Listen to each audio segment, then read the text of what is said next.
Sesaat lagi Anda akan menyaksikan indahnya Ramadan yang dipersembahkan oleh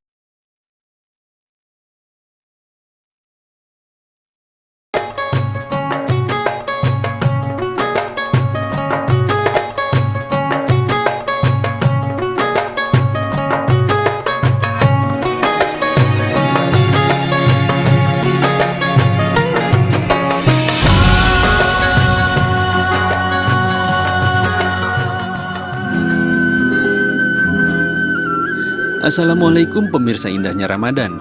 Hari Raya Idul Fitri atau kembali ke fitrah manusia adalah saat di mana kita saling bermaaf-maafan. Anak meminta maaf kepada orang tuanya, istri kepada suami, dan sebaliknya. Selain itu, kita memohon maaf dan memaafkan saudara, tetangga, rekan kerja, dan teman-teman yang kita kenali. Tak heran jika tradisi keliling mengunjungi tetangga, keluarga, atau handai tolan lainnya selalu terlihat usai melaksanakan sholat Idul Fitri. Mereka bersilaturahmi membawa keluarganya untuk saling bermaaf-maafan. Sambil bersilaturahmi itu, tak jarang beberapa keluarga membawa makanan-makanan khas Lebaran. Sebut saja ketupat, opor ayam, kentang goreng pedas, atau menu-menu tambahan lainnya. Tak lupa, pakaian baru juga mereka kenakan saat bertandang untuk bersilaturahmi. Namun bagaimana dengan orang yang pernah memfitnah atau menyakiti hati kita? Apakah pantas mereka kita kunjungi untuk bersilaturahmi? Atau pantaskah ketika dia datang saat Lebaran kemudian kita maafkan? Lalu jika kita masih menyimpan hati seperti mendendam, masih pantaskah kita ikut merayakan Idul Fitri? Pemirsa indahnya Ramadan, soal penyakit hati di Hari Raya Idul Fitri tersebut akan dibahas tuntas oleh para narasumber yang hadir hari ini. Selamat mengikuti program Indahnya Ramadan. Assalamualaikum warahmatullahi wabarakatuh. Kembali bertemu dalam Indahnya Ramadan. Terima kasih Anda yang kembali menyaksikan TV One. Pemirsa dimanapun Anda berada, senang sekali saya Hilbram Dunar kembali hadir menemani Anda santap sahur dimanapun Anda berada saat ini. Dan tentunya bersama dengan guru-guru kita yang sudah hadir di studio. Ada Gusan, Assalamualaikum Gus. Salam. Ustadz Azhari Nasution, Assalamualaikum. Waalaikumsalam warahmatullahi Dan Kiai Sumarno Syafi'i, Assalamualaikum Kiai. Waalaikumsalam warahmatullahi wabarakatuh. Tayangan tadi menceritakan sedikit mengenai penyakit hati. Betul. Ya, masih memiliki penyakit hati, jadi pantaskah kita merayakan Idul Fitri? Saya kali ini memulai dari Ustadz Azhari dulu ya. Kalau kita bicara mengenai penyakit hati, apa saja yang ada di dalamnya? Iya. Qalb atau qalbu, sesuatu yang paling esensi dalam diri kita. Kata Nabi, kalau dia rusak-rusak semuanya. Baik jantung yang fisik ini, physical heart-nya, maupun spiritual heart-nya. Jantung ruhani, kalau dia rusak-rusak semuanya. Ala wahiyal qalb, kata Nabi SAW. Qalbu kita ini, Mas Hilbram, dia sebelum, jadi ada 3 kondisi. Yang pertama, qalbu atau jantung rohani maksud saya, yang sering kita terjemahkan dengan hati tadi, hati yang selamat, qalbun salim. Hatinya terdetoksifikasi, sehat, positive thinking dan seterusnya. Tapi ada hati yang berpenyakit. Nah, punya patologi di sana. Dia suuzon sama orang, julid, kepo, dengki, hasad, hiket. Dengki maksud saya, flexing dan seterusnya, itu kan bersumber dari qalbu. Qalbunya sakit. Kalau ini tidak cepat-cepat diobati, maka bisa konslet dan mati. Namanya qalbun mayyit, hati yang mati. Hatinya mati. Nah, nanti kita semua ini kan bakal pulang nih ke sono nih, ke akhirat. Ya, yauma la yanfa' malun wala banun illa man atallah biqalbin salim. Yang bisa lulus untuk selamat di kehidupan nanti itu kalau dia punya qalbu yang bersih. Kolbu yang nggak berpenyakitan, kolbu yang selamat. Ketika kolbunya berpenyakitan, maka nanti akan diaudit di akhirat. Kenapa kamu dengki? Kenapa kamu iri? Kenapa kamu sombong? Semuanya penyakit kolbu tuh. Maka penting bagi kita tidak hanya peka terhadap penyakit-penyakit fisik kita. Kiai, tapi masih saja ada manusia-manusia yang memiliki hati yang belum bersih seperti kata Ustadz Azhari, masih ada penyakit dalam hatinya. Ini untuk mendeteksinya dari mana, Ustadz? Sumber dari segala penyakit hati yang menjauhkan hati kita ghairu salim. Sebab nanti pada hari itu, yauma la yanfa'u malun wala banun ila man atallaha biqalbin salim. Kecuali orang yang berhadapan dengan Allah dengan hati yang bersih, yang menjadikan hati itu butak, hati itu kotor, hati itu kacau, hati itu balau, segala-galanya. Apa sih sebabnya? Satu penyakitnya, hubbud dunya ra'sun fi kulli khati'ah. Dia mau bisa hasud, dia mau bisa dengki, dia mau ria, dia mau ujub, semuanya ada di mana? Dia hubbud dunya, cinta pada dunia.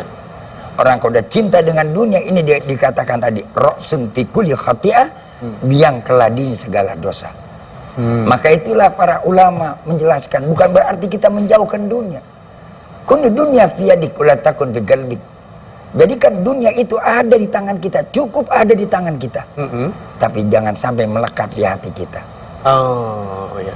Bagaimana tuh penjelasannya? Penjelasannya, artinya boleh kita cari dunia, boleh kita nikmati dunia, tapi jangan merasa dunia itu milik kita selama-lamanya. Sebab kita akan meninggalkan dunia dan dunia akan meninggalkan kita. Siapa yang lebih dulu meninggalkan? Ya. Saya ke Gusan dulu kalau begitu. Oke. Bicara mengenai penyakit hati, kalau Gusan melihatnya dari sudut pandang yang seperti apa, Gus? Ya, di dalam qalbun salim itu pasti tidak ada yang namanya pelit. Tidak ada yang namanya dengki, hasud, dan juga dia pasti bisa mengendalikan hawa nafsu. Kuncinya di situ. Qalbun salim itu adalah kunci sukses kita untuk bisa hasanah di dunia dan juga hasanah di akhirat. Kita bisa respect dengan yang lain, kita bisa menjadi bukan orang yang antisosial, kita bisa diterima dimanapun saja karena qalbun salim. Sepandai apapun orang itu, setampan orang apapun itu, misalnya secantik apapun itu, tapi kalau tidak ada inner beauty-nya, tidak ada hati yang cantik, tidak ada sikap yang cantik, maka dia akan susah diterima di mana saja. Nah, bagaimanakah bagi orang yang selama ini mungkin di antaranya kita semuanya, karena kita kan masih naik turun. Kita naik turun. Jadi yang paling utama dalam membersihkan hati kita adalah zikir. Ala bidzikrillah tatma'innul qulub. Itu adalah upaya yang paling strategis untuk bisa kita lakukan dimanapun dan kapanpun. Maka insya Allah zikir ini bisa mampu mengerem agar hati kita tidak ujub, agar hati kita tidak merasa paling benar sendiri. Dan ingat, seperti yang katakan Yai tadi, bahwa hidup hanya sementara. Bisa jadi nanti mungkin Ustadz dulu yang duluan, saya belakangan. Atau mungkin saya belakangan, Kiai duluan. Belakang misalnya. Tapi yang Gus belakangan terus ya. Host nggak disebut nih. Host nggak disebut. Host biasanya agak terakhir. Udah jedak-jeduk tadi dia. Host jalannya duluan. Sekarang kita masuk ke topik kita, Kiai. Memiliki penyakit hati, pantaskah kita merayakan Idul Fitri? Kalau Kiai melihat bagaimana? Justru Idul Fitri itu adalah untuk mensucikan hati kita dulu. Sebelum badan kita bersih, pakaian kita baru, hati kita udah bersih belum? Kalau kita masih ada dengki sama orang, kemudian kita masih ada sifat sombong, sifat ujub, ada sifat sum'ah, ada sifat lagi takabur, ada sifat lagi kita yang hal-hal yang negatif, yang kita berprasangka yang jelek kepada orang lain. Hei, lagi Idul Fitri, apa arti Idul Fitri? Suci, kembali kepada fitrah, kembali kepada kesucian. Berarti proses Ramadan kita gagal dong. Iya. Nah, jadi proses Ramadan kita gagal atau tidaknya yang tahu diri kita. Tahunya dari bagaimana yang kita rasakan. Merasa nggak kita? Sudah hilang belum rasa suuzon kita kepada orang? Sudah hilang belum rasa uzub kita kepada orang?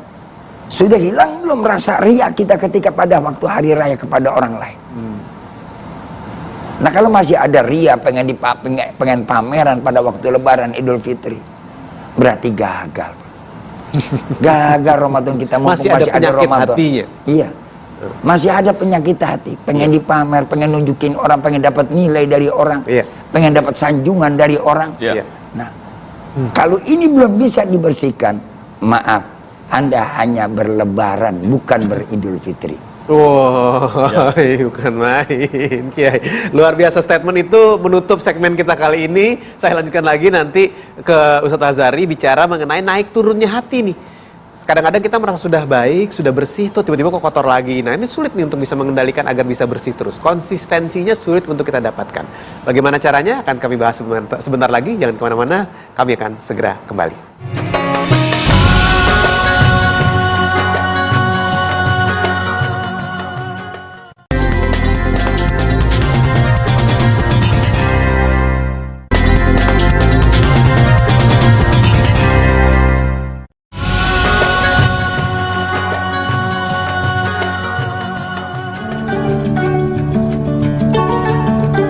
1.259 pemudik tiba di Pelabuhan Parepare, Sulawesi Selatan.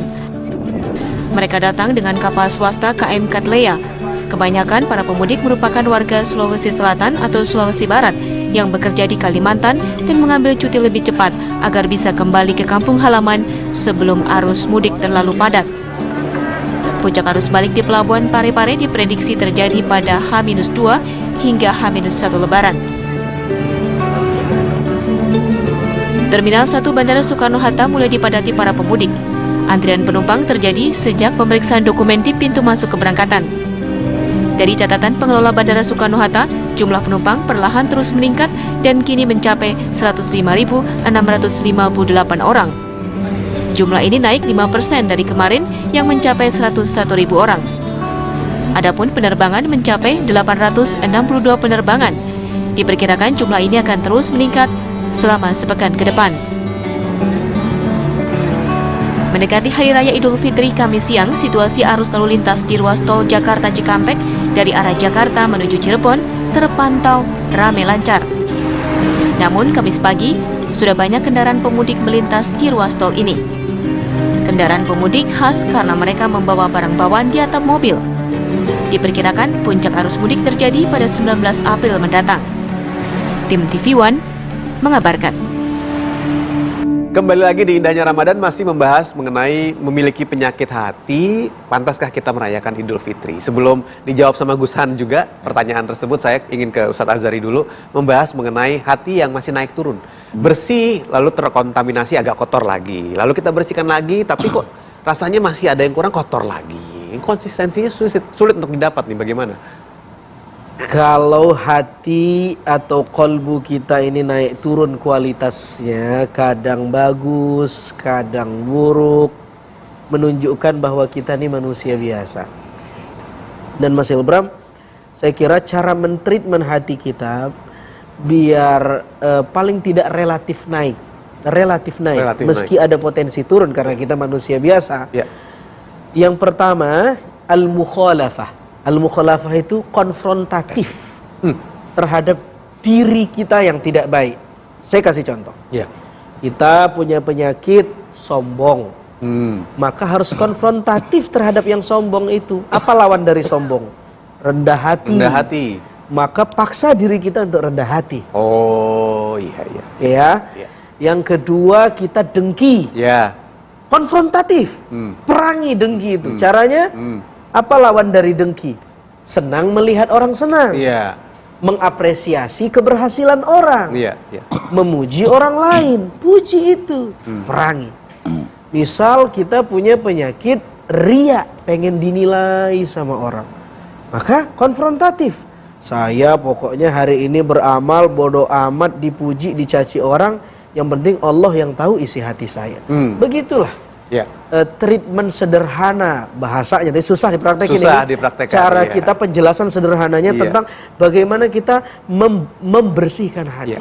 Jadi merasa ada yang kurang, maka dicari lawannya. Iya, konfrontatif. Kalau sadar, Ustaz. Sadar. Masalahnya banyak orang yang nggak sadar dia suuzon orangnya, dengki, suka menyakiti orang lain. Dia pikir itu biasa saja. Ya. Itulah mahalnya hidayah. Hidayah itu kan Tuhan yang kasih kesadaran. Hidayah itu kata para ulama syaratnya dua. Fa'iliyatul fa'il, qabiliyatul qabil. Yang pertama Tuhan yang mau, udah. Iya. Tuhan yang punya qalbu kita. Yang kedua kitanya juga kudu mau. Iya. Kitanya juga kudu proaktif sadar. Iya. Itu pentingnya muhasabah. itu pentingnya evaluasi. Kalau kita nggak bisa nerima nasihat, wah ini ribet. Sawaun alaihim a'anzartahum am lam tunzirhum. Kamu siram nggak siram dia nggak tumbuh. Kamu nasehatin tidak nasehatin sama aja. Itu yang kata Mas Hilbram. Dikasih tahu nggak dikasih tahu dia nggak sadar-sadar karena sudah mayit. Mati. Jadi fisiknya hidup tetap kolbunya, beraktivitas, servernya, tapi itu yang bahaya. kolbunya, hatinya mati. Masya Allah. Wow, oh iya, oke. Bahaya. Nauzubillah min dzalik. Nauzubillah min dzalik. Saya ke Gusan dulu. Ya. Kembali ke topik kita kali ini ya. Memiliki masalah atau penyakit hati, pantaskah atau bisakah kita merayakan Idul Fitri? Kalau Gusan melihat bagaimana? Idul Fitri itu kan untuk semuanya. Pokoknya nggak puasa aja bisa merayakan, ya kan? Kalau perayaannya ya. Ya perayaannya. Jadi ya udah rayain aja gitu ya. ya. Rayakan ini apa kebahagiaan kita bersama. Oke. Tinggal nanti kita kembalikan kepada diri masing-masing. Pantaskah diri kita ini ikut merayakan sementara kita masih belum fitri? Nah, konteks dari fitri itu kan suci nih.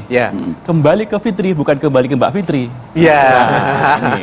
Jadi konteksnya Tetangga adalah bagaimana disebut. caranya kita menjadi fitri. Apakah sudah sefitri apa sih kita ini? Gitu.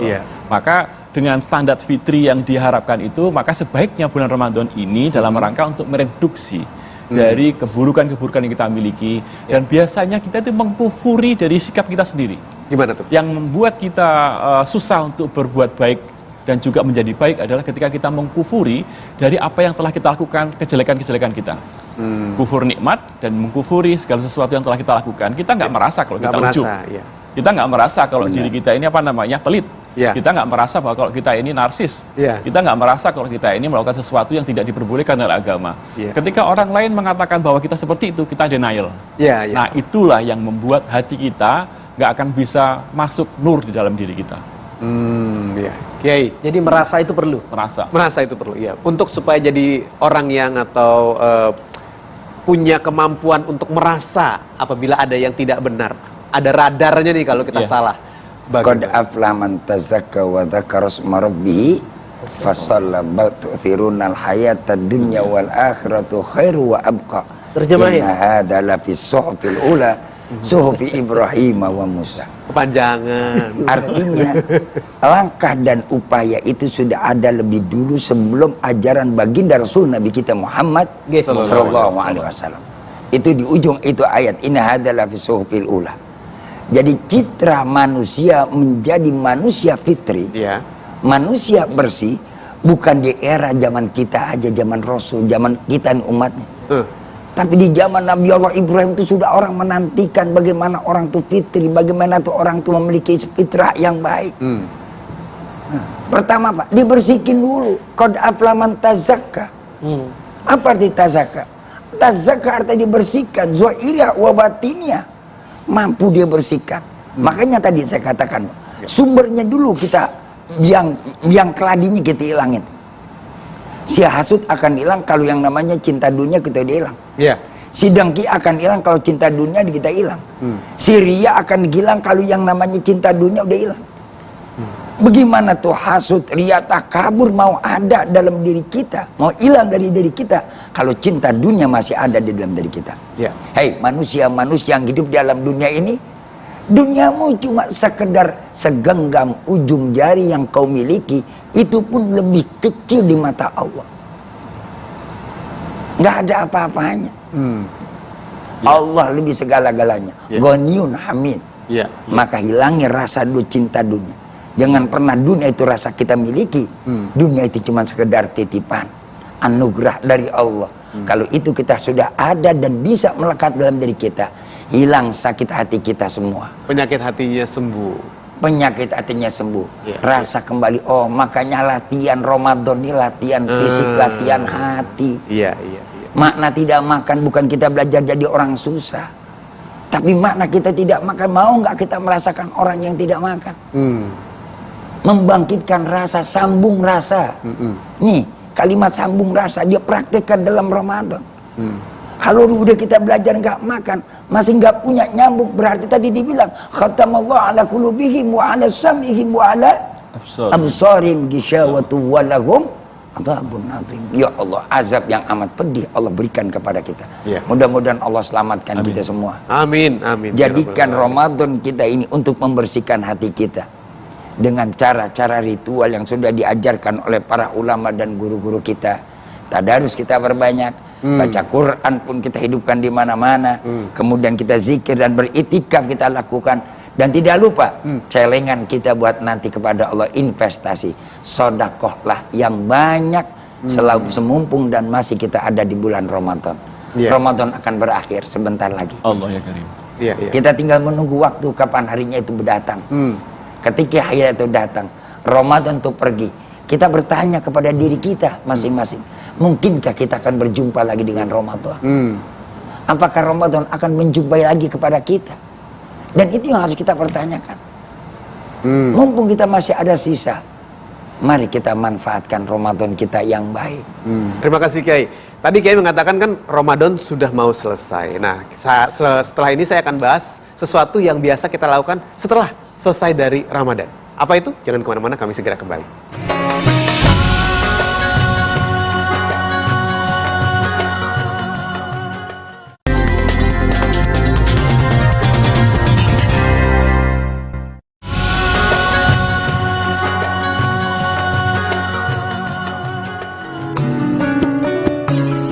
Pemirsa, indahnya Ramadan saat Idul Fitri tiba, selain silaturahmi dengan keluarga, kerabat, dan tetangga, biasanya bagi mereka yang memiliki pendapatan lebih, juga membagi-bagikan uang atau salam tempel. Tak heran jika sebelum Lebaran tiba, banyak warga yang menukarkan uang menjadi pecahan uang baru. Bank Indonesia sampai membuka tempat-tempat penukaran di berbagai lokasi. Untuk menghindari antrian, pihak Bank Indonesia juga membatasi jumlah uang yang ditukarkan. Pecahan uang kertas baru tersebut nantinya akan dibagikan ke saudara-saudara saat warga tiba di kampung halaman. Yang mendapatkan uang pecahan baru tersebut kebanyakan adalah anak-anak. Pemirsa, tradisi salam tempel tersebut sudah menjadi kebiasaan yang jamak terjadi. Namun demikian, apakah Islam membolehkan salam tempel tersebut? Bersama narasumber yang hadir, kami akan membahas tradisi salam tempel saat Lebaran, bolehkah? Selamat menyimak dialog bersama para ustadz dan kiai berikut ini.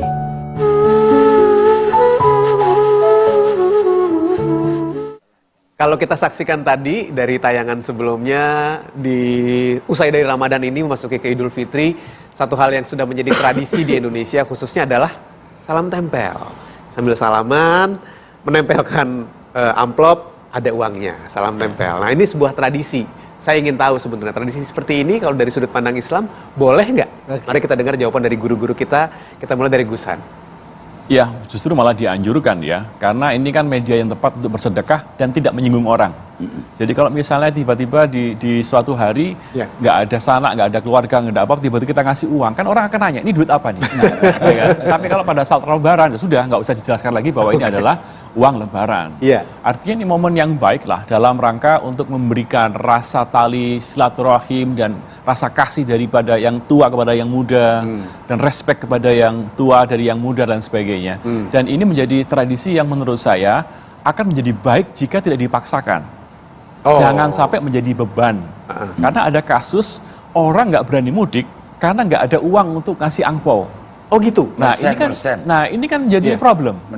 Ya kan? Ini kan jadi problem. Saya nggak mau pulang ke kampung, saya masih belum bisa memberikan angpau buat ponakan-ponakan saya. Nah, ini yang menjadi problem bagi kita semuanya. Ini budaya yang baik, tapi kalau misalnya dipaksakan menjadi tidak baik. Gitu. Apalagi ada nilainya yang nanti dipermasalahkan ya. Dan akhirnya dihitung-hitung kan. Oh, yang ini ngasihnya cuma segini, yang ini ngasih cuma segini. Dan biasanya dari Lebaran ini terjadilah ada namanya bank ilegal, yaitu ibunya. Biasanya kan distorkan pada ibunya semua ini. Ini disimpan. Praktek bank ilegal dimulai dari setiap Lebaran. Gimana Kiai? Salam tempel Kiai. Ini luar biasa. Ini kultur yang positif sebenarnya yang ada di tengah-tengah kehidupan masyarakat kita yang luar biasa. Orang Cina ada angpau. Ya, bagi kita masyarakat orang Melayu ada istilah yang namanya persenan. Setiap Lebaran kita ingin mersen. Lalu dibilang itu porsinya bagus, benar. Jangan memaksakan.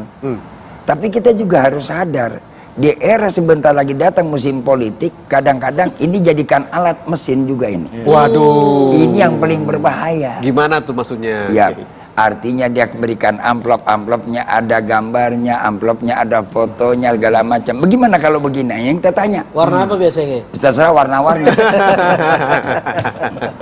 Nah, kalau yang begini bagaimana hukumnya? Nah, kalau yang begini arrosi wal murtasi finar.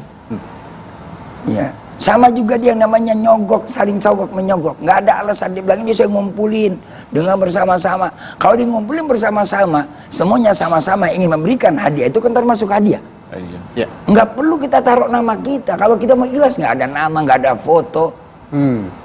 Ini sampai kalau bukan dapur-dapurnya ditaruh di situ tuh. Ya. Bukan mau lagi foto depan rumahnya, bukan kantornya, sampai dapurnya ada di situ.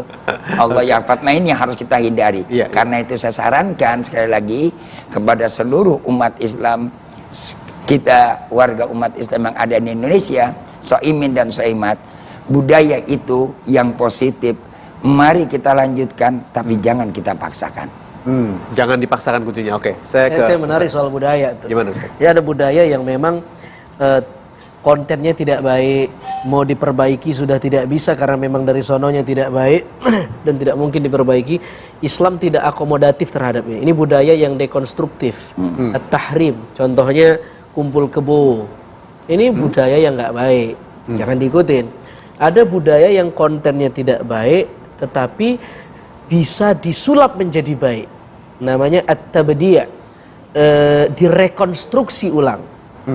Ada budaya yang memang baik dan memang tidak bertentangan dengan Islam. Contoh di Mesir, kalau khitbah pasang cincin, itu budaya Mesir awalnya tuh. Islam tidak mengajarkan itu tuh sebenarnya, tetapi ada maslahahnya. Ternyata kalau perempuan pasang cincin di sana tidak diganggu di jalan sama laki-laki hidung tidak belang, hidung belang. Kan baik tuh dari sisi maslahah. Budaya yang tadinya tradisi, akhirnya karena ada efek maslahahnya, maka tidak apa-apa. Termasuk THR ini kan budaya, tetapi perlu diarahkan agar tidak terjadi gratifikasi, agar tidak dipolitisir dan seterusnya dan seterusnya. Berbagi itu baik. Salam tempel itu baik, paling tidak satu. Nabi mengatakan orang yang bersalaman akan berguguran dosa-dosanya. Apalagi salam itu pakai tempel. Bukan hanya dosanya yang berguguran, penatnya juga berguguran, stresnya berguguran karena ada salam tempelnya. Ada salam tempelnya. Yang kedua kata Nabi, berbagilah, saling berbagi kata Nabi. Maka kamu akan saling mencintai, saling loh. Bukan berbagilah, tapi saling berbagi. Artinya hari ini dia berbagi, ya besok kita balas lah. Biar kita saling mencintai. Kalau kita doang yang bagi atau dia doang yang bagi, kita nggak membales. Besok-besok dia mikir, kayaknya gua mulu yang bagi, dia nggak pernah. Tapi kalau bicara soal jumlah, Kiai, kan nanti jadi perbandingan tuh siapa yang memberikan dengan nilai yang berapa. Saya sambung dulu. Salam tempel kalau emang tujuannya adalah positif dan tidak ada kepentingan politik dan segala macam, itu adalah bagian daripada tarahum. Irhamu man fis samawati wa man fil ar yarhamukumur rahman. Allah ketika memberikan rizki dengan kasih, dengan rahmannya, Allah nggak pernah membeda-bedakan orang taat, apakah orang ahli maksiat, apakah orang ahli ibadah, semuanya dikasih rizki oleh Allah. Begitu juga kita kalau ingin yang namanya memberikan apa salam tempel atau persenan atau angpau, jangan lihat-lihat orang, jangan kita pilih-pilih. Ayo kita kasih semua. Kita kasih. Kalau cukup, ya sesuai dengan kemampuan anggaran yang kita akan keluarkan, lokasinya tadi. Lokasinya berapa ini kita kasih. Ini kadang-kadang kan dipilih-pilih. Mana yang dipilih-pilih? Kelompok saya, pendukung saya. Konteksnya itu ya. Ini konteks yang paling kagak boleh. Sehingga akhirnya ada orang di seberangan yang bukan pendukung atau dekat dengan dia, merasa dong tersinggung. Mana tarahum kita? Itu satu. Yang kedua tadi yang Mas tanyakan, apakah apa tadi?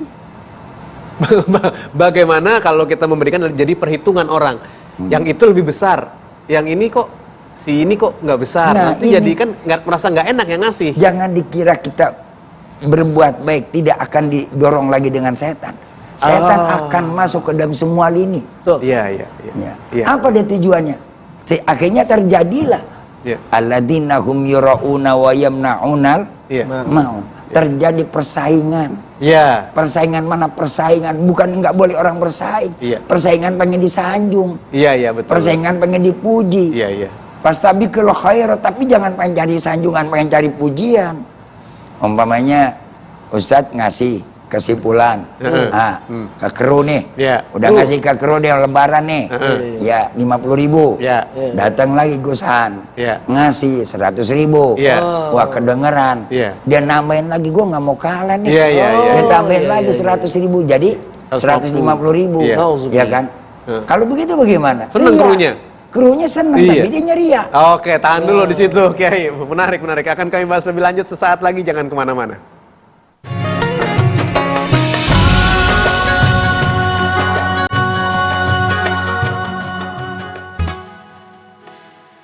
Kementerian Badan Usaha Milik Negara melalui PT Bank Syariah Indonesia Tbk menggelar mudik gratis tahun 2023. Kegiatan ini digelar di beberapa titik keberangkatan yang ada di Jakarta. Salah satunya bertempat di Kantor Pusat Bank Syariah Indonesia 18 April 2023. Dalam kegiatan ini, Direktur Utama BSI Heri Gunardi hadir untuk melepas peserta mudik bersama BSI yang akan melakukan perjalanan ke sejumlah daerah yang ada di Pulau Jawa. Untuk BSI ini ada sesuatu yang berbeda dari yang lain. Kita punya ciri khas adalah kita tidak hanya membantu mengirimkan para masyarakat dan juga karyawan kita yang butuh untuk mudik, yang kurang mampu dibantu mudik, tapi hari ini adalah kita mengumpulkan para kaum difabel ya, yang tadi kita lihat hampir semua yang dari BSI Tower ini adalah difabel yang kita bantu untuk melaksanakan mudik bersama, dan umumnya kota tujuan adalah Jawa Tengah dan Jawa Timur. Bank Syariah Indonesia menyediakan 15 bus bagi 480 pemudik reguler dan 139 bus bagi penyandang disabilitas yang ingin melakukan perjalanan mudik ke kampung halaman. Dengan adanya mudik ada disabilitas ini tentunya akan mengurangi kos ya disabilitas, karena disabilitas itu kosnya kan agak tinggi ya. Dengan fasilitas oleh BSI ada mobil HIS itu untuk yang pengguna kursi rodanya itu bisa diantar sampai ke rumah. Harapannya sih di tahun depan itu bisa lebih banyak lagi, karena lebih banyak untuk yang penumpang disabilitas, pemudik yang disabilitas. Dengan adanya kegiatan ini diharapkan mampu memberikan dampak positif dan kemanfaatan pada seluruh umat yang sesuai dengan tagline BSI sebagai sahabat finansial, sosial, dan spiritual, serta memberikan kemudahan layanan serta rasa aman dan nyaman bagi masyarakat dalam melakukan aktivitas mudik lebaran.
Membahas mengenai salam tempel, saya ingin nanya ke Gusan kalau begitu. Ada yang memberikan salam tempel karena reward, Gus. Jadi penghargaan lah untuk anak yang sudah bisa 30 hari berpuasa, maka dikasih salam tempel ya. Di sisi lain, tapi bukan cuma anak-anak sekarang, bahkan yang dewasa-dewasa juga pengen ikutan dapat salam tempel. Bahkan ada yang sampai cenderung seperti memberikan hadiah dalam tanda kutip gratifikasi. Nah, itu. Bagaimana melihatnya, Gus? Saya melihat ini adalah salah satu bentuk keceriaan dan juga kebahagiaan di dalam hari raya. Dan itu sah-sah saja. Dan kalau misalnya memang kita berikan kepada orang dengan cara yang kreatif, itu akan menjadi baik. Oke. Dan itu tradisi yang baik menurut saya. Ya. Tinggal nanti kita atur, yang perlu kita informasikan kepada para pemirsa semuanya adalah bagaimana kita jangan mengharap untuk menerima. Oh. Itu yang paling penting. Iya, iya. Karena dengan konsep mengharap menerima ini membuat orang yang masih belum siap untuk memberi akhirnya malas datang, malas pulang, ya kan? Dan malu merasa tersisihkan dengan yang lain. Nah, ini yang harus konsep ini yang harus kita tata dengan baik, bahwa mari kita berlebaran, mari kita memberikan sedekah kepada anak-anak kecil atau keponakan-keponakan kita, sah-sah saja. Apalagi sekarang udah nggak ada lagi salam tempel, tapi langsung QR. Langsung QR code. Mana handphonenya langsung QR code semuanya. Semuanya. Jadi perkembangan zaman itu semuanya bisa mempengaruhi cara, tetapi esensinya adalah bagaimana membangun keikhlasan kita. Ketika kita memberi kepada keponakan kita, ya sudah karena kita ingin memberi saja. Nggak usah dihitung lain-lain. Pokoknya saya ingin memberi. Kalau misalnya kita nggak, ya nggak usah. Someday bisa jadi kita kasih pelajaran dalam satu hari lebaran tertentu, kita nggak usah ngasih. Berikutnya kita ngasih, biar orang tidak lagi menganggap kita dan juga mengharap kita selalu untuk memberikan itu. Dan menjaga hati kita bahwa agar hati kita terhindar dari terkesan bahwa kalau nggak ada saya, nggak ada yang ngasih nih. Nah, ujubnya ini loh yang membuat terbakar semuanya amalan kita. Terbakar semua. Kan saya. Nah, gitu. Makanya kembali lagi ke jadi penyakit hati ya, berarti penyakit hati lagi ya. Kembali lagi ke hati kita. Silakan. Saya soal gratifikasi tadi saya penasaran tadi Gusan komen atau Kiai. Saya ada tradisi di salam tempel yang kita harus komentarin juga nih Mas Hilbram. Menukar uang di jalan hanya untuk memberi salam tempel. Sering ya? Di jalan-jalan kita punya uang, mau kasih ponakan, anak-anak kecil, tukar 5 ribuan, 10 ngasih ribuan, 150 mungkin. Karena dia masih kecil nanti takut gimana, dikasihlah 2.000, 5.000. Kita nggak punya uang kecil, akhirnya kita tukar. Ini bagus, tapi hati-hati nih. Caranya jangan sampai salah. Kalau kita tukar uang dengan uang 100.000, kita dapat 95.000, bahaya. Kalau saya tukar 100.000 ya, Mbak ya. Oh iya, dia kasih uang pecahan. Isinya kita hitung 95. Bagi kita nggak ada masalah karena itu jasa buat dia. Sulit juga loh nyari uang kecil. Tapi kalau caranya seperti itu, kita bisa riba namanya. Riba fadl. Menukar uang dengan uang tapi jumlahnya tidak sama. Nah, supaya halal gimana? Tukar dulu 100 sama 100. Lalu kita bilang ini jasanya. Memang kelihatannya sepele, hasilnya sama, tapi dalam Islam bukan soal hasil. Niatnya, mekanismenya, akadnya harus clear, prosesnya. Di masyarakat kita perlu kasih literasi bahwa ini sering terjadi nih. Beli uang tukar sama uang nilainya beda. Kalau dia nggak ngerti caranya, ini bisa riba. Riba fadl namanya. Dan Allah mengharamkan riba, saya kira ini penting. Jadi begini, Allah pun jelaskan di dalam Al-Quran, ahalallahul bai'a wa harrama riba. Kalau dia bertransaksi, berdagang, halal. Tapi kalau riba melebihkan, ini yang nggak boleh. Oleh karena itu, ada satu mekanisme tadi yang baik. Bagaimana caranya? Caranya adalah kayak orang membantu tukar uang 100.000 dulu, dikasih, dikembalikan lagi 100.000. Lalu si penerima tadi, si penukar tadi memberikan berapa jasa yang tanpa diukur, itu akan jauh lebih baik. Sebab ancaman Rasul, ar-rabi wal murabi finnar, orang yang memberi riba dan memakan riba, kedua-duanya di neraka. Kedua-duanya. Cuman gara-gara mau mersen kita masuk ngejeblos ke dalam neraka. Karena kita nggak tahu, maka di sini pentingnya kita harus tahu. Tapi itu harus dibilang nggak ya, Ustaz? Maksudnya begitu kita tukar ya 100.000, terus si penukarnya itu, ini saya kasih 100.000, saya minta 5.000 ya tuh? Ya, itu soal teknis. Tapi intinya gini, ketika terjadi tukar uang antara si penukar dan yang ditukar, jumlahnya harus sama dulu nih, sama-sama 100 sama dulu. tadi bang, saya bilang 100 dulu, dikasih tukarnya 100 nih, dikasih lagi 100, lalu nanti diberikan nih kelebihannya, apa namanya tuh, uang jasanya. Ya, uang jasa itu berapa dikasih kepada si pemilik uang receh? Atau si uang receh, saya minta jasa saya dong. Ya, 10.000 misalnya. Iya. Nah itu boleh. Iya, oke. Nah, kembali ke salam tempel tadi, ya Kiai. Apakah ada orang-orang tertentu yang lebih baik kita berikan salam tempel ini? Karena biasanya kan kalau kita berikan ke keponakan-keponakan atau saudara kita, sebenarnya bukan orang-orang yang tidak punya juga. Mereka juga orang-orang yang cukup berpunya, cukup misalnya memiliki. Ya. Kalau hadiah ini kan bebas. Hadiah itu bebas. Kepada siapapun kita kasih dan kita berikan dengan selera kita dan maunya kita, apakah itu sebagai reward, ya kan? Karena mereka ada keberhasilan puasa 30 hari atau dia hatamin Quran 3 kali balik, ya kan? Kan keren kan? Kita kasih dia tuh, nih salam tempel, nih persenannya 50 juta. Wah, mantep banget kan?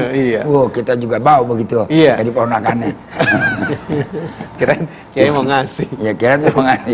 Saya juga tadi mau ngasih. Nah, cuman belum ada yang dikasih. Nah, itu boleh nggak? Boleh. Bagus, nggak apa-apa, itu hadiah, pahala nggak pahala. Yang kagak boleh tadi saya katakan, kalau memang ada niat sesuatu nih. Di balik innamal a'malu biniat, dia membonceng tuh ke dalam hadiah. Jadi gravitasi nih. Ini yang kagak boleh nih. Membonceng politis. Atau membonceng cari suara, mumpung lebaran, ngasih sirup 2 aja juga pakai tas gambar foto dia. Ini kan banyak yang macam begini. Nah, saya kasih tahu kepada seluruh muslimin wal muslimat, para pemirsa, awas, hati-hati jangan terjebak dengan hal yang semacam ini. Iya. Oke, baik. Jadi cukup ini, Kiai, terima kasih kalau begitu. Gusan mau menambahkan apa? Cuman tadi itu posisinya kalau saya konsepnya memberi angpo itu kan hadiah. Artinya kewajiban sudah terlaksanakan, zakat sudah terlaksanakan. Maka saya prioritaskan saudara, ponakan-ponakan, karyawan, tetangga, baru orang lain. Oh itu urutannya. Ketika kita mau memberikan salam tempel. Karena tujuannya saudara, diulang Gus. karyawan, tetangga, baru orang lain. Ya, kalau saya seperti itu. Karena tujuan hadiah ini dalam rangka untuk menjalin silaturahim, menjalinkan hati, bukan untuk mampu dan tidak mampu. Konteksnya lain lagi sudah. Oke, baik. Terima kasih Gusan tausiahnya, Ustadz Azhari Nasution, Kiai Usmano Syafi'i, dan juga Anda yang sudah menyaksikan indahnya Ramadan di kesempatan kali ini. Mudah-mudahan berkah untuk kita semua. Dan kalau memberikan salam tempel dengan sepenuh hati, memberikan hadiah, insya Allah bermanfaat untuk orang lain. Saya juga Hilbram Dunar mengucapkan terima kasih. Wassalamualaikum warahmatullahi wabarakatuh. Salam.